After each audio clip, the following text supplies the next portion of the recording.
Hello Israel, it's me, Seven Heaven, coming to you once again with another video. Okay, I want to say I have no rights to the video or music. No rights to it at all, strictly for educational purposes only. Let's get into it, Israel. About just how big of an explosion it will let off once it finally decides to end it all. How close are we to seeing Betelgeuse undergo a supernova? And is its explosion going to take Earth with it? Let's find out in this episode of Voyager. Orion is one of the most recognizable constellations in the night sky, along with the Great Bear and the Southern Cross. How does Shopify enable your business to scale? Shopify has enabled my business to scale in so many ways. It has two first-magnitude stars, Rigel and Betelgeuse, officially known as Beta and Alpha Orionis, and is both brighter and bigger than the Bear and the Cross. Astronomers have determined, after examining data from NASA's Hubble Space Telescope and a number of other observatories, that the bright red supergiant star Betelgeuse physically blew its top in 2019. Betelgeuse created a massive surface mass ejection, SME, and lost a significant portion of its visible surface. This is a behavior in a star that has never before been observed. A coronal mass ejection, CME, which occurs frequently on our Sun, is a process wherein a portion of the Sun's flimsy outer atmosphere, the corona, is blown away. However, the Betelgeuse SME ejected 400 billion times more mass than an average CME. Therefore, it appears that a cloud of hot gas that the star released and temporarily covered some of the star's light was what produced the odd darkening of Betelgeuse. Although some estimates place it farther away, Betelgeuse may be as nearby as 724 light-years from Earth. Determining the distances of red supergiant stars like Betelgeuse is a challenging subject in astronomy. Despite being far away, Betelgeuse is one of the brightest stars in the sky due to its inherent brilliance. It is around 100,000 times brighter than the Sun. Such brilliance has a cost because Betelgeuse's immense energy soon depletes its fuel, hastening the end of its existence. The star will eventually run out of fuel and disintegrate under its own weight. Since its primary nuclear fuels have been depleted, it will eventually face doom. If our present hypotheses are correct, it will supernova erupt and eventually become a neutron star or more likely a black hole. Is the Earth in danger from Betelgeuse? Undoubtedly, a supernova outburst that occurred within a few tens of light-years of Earth would have the worst effects. When a supernova explodes, it can produce light equivalent to a whole galaxy. So if one of our close neighbors like Alpha Centauri decided to act in this way, we couldn't ignore it. It wouldn't matter if it shone as brightly as the moon, because it would be bathing us in a radiation of all kinds, but it would. Since 1604, we have not observed a supernova in our galaxy. Nevertheless, in 1987, one erupted in the Large Cloud of Magellan, with effects that were plainly discernible even at a distance of 169,000 light-years. Although there was no risk, it is fortunate that the large cloud is so far away. The danger zone around a typical supernova is an interesting concept to work with. What would occur if a supernova exploded nearby? Supernovae are not the largest explosions in the universe, and they appear nearly insignificant in comparison to gamma-ray bursters. But that is a very different matter. Supernovas are bad news. They have the power to destroy biospheres and cover worlds with lethal radiation. The ozone layer of a planet can be destroyed by a particular kind of supernova years after the explosion, according to a recent study which adds a new potential danger. Giant stars can briefly attain some of the highest luminosities in the universe when they explode in large explosions known as supernovas. The brightness from hundreds of billions of stars combined can be eclipsed by a single supernova. Will Earth be destroyed by a Betelgeuse supernova? The star will be the second brightest object in our sky after the Sun when it goes supernova, despite being over Betelgeuse light-years away from us. Betelgeuse, which shines brighter than a full moon, will be visible during the day. It will be so dazzling for a few weeks at the height of the explosion that shadows will be cast even in the dead of darkness. Despite its terrifying brilliance, a supernova's visible light emission only makes up a very small amount of its total energy production. Furthermore, while exposure to high levels of visible light may result in blindness, it doesn't generally have many other detrimental impacts. The high-energy radiation linked to the supernova which typically takes the form of X-rays and gamma rays, is more concerning. High-energy radiation has the ability to catalyze oxygen, removing the ozone layer that shields the Earth. Without the ozone layer, life on Earth's surface would be subjected to the full force of the sun's UV radiation, which could result in an extinction event. Within the initial few seconds of a supernova, a radiation blast occurs, but a greater threat emerges afterward. Eventually, hundreds or millions of years later, cosmic rays, which are subatomic particles accelerated to almost the speed of light, erupt from the maelstrom. They can also shred ozone layers and cover a planet's surface with deadly radiation, in addition to carrying a sizable portion of the total supernova energy with them. Such occurrences might have occurred in the past.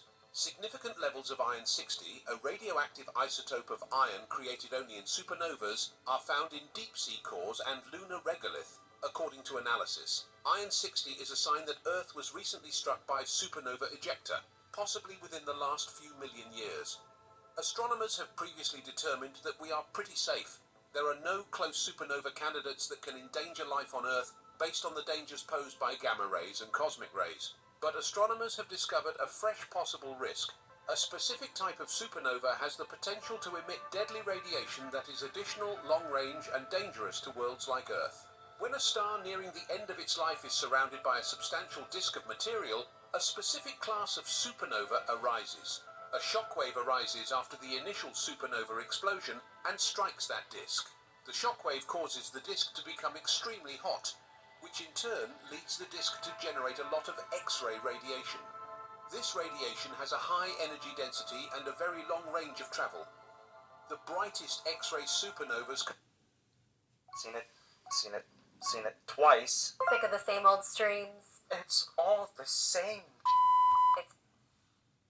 can overwhelm a planet's ozone layer, depleting it by as much as 50%, which is more than enough to cause an extinction event out to an astonishing distance of 150 light-years.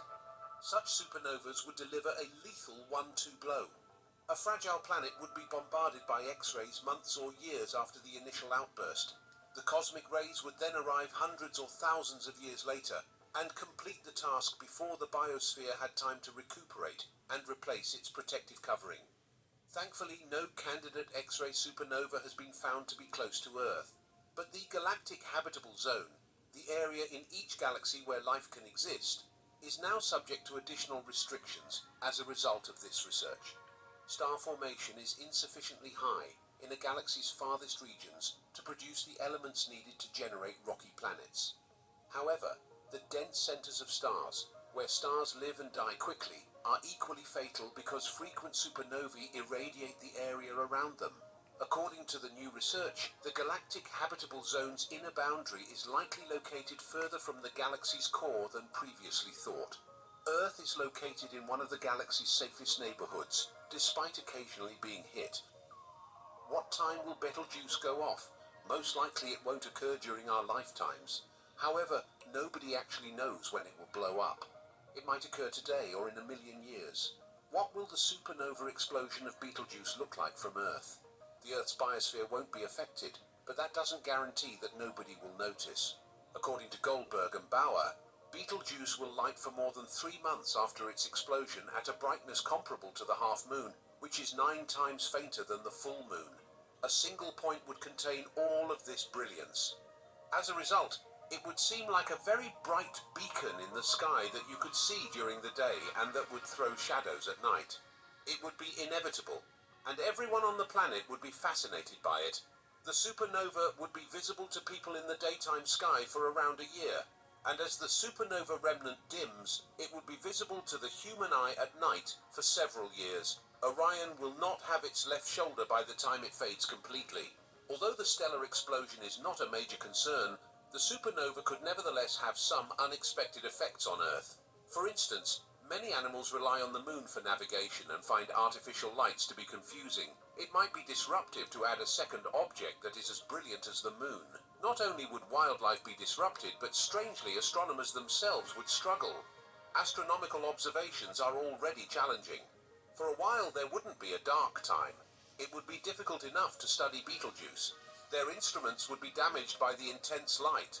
Astronomers also claim that there will be plenty of notice if Betelgeuse does defy the odds and explode within our lifetimes. Instruments on Earth would begin spotting gravitational waves or neutrinos produced by the explosion up to a day beforehand. Imagine a significant portion of the population staying up late to watch Betelgeuse's light display, waiting for it to begin, and cheering when it does. But Betelgeuse doesn't need to blow up to be fascinating to scientists. It's big and bright, which makes studying there quite simple.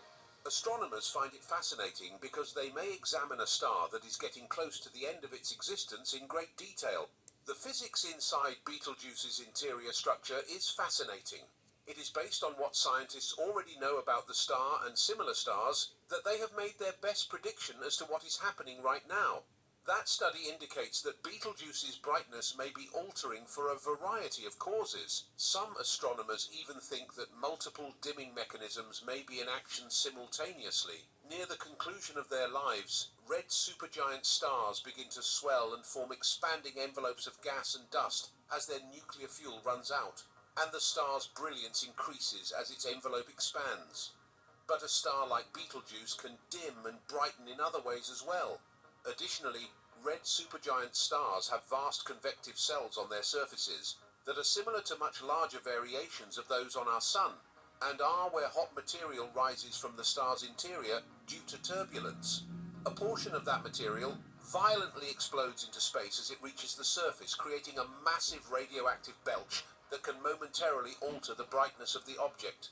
And the dimming of Betelgeuse might even be a sign that it's going to blow up.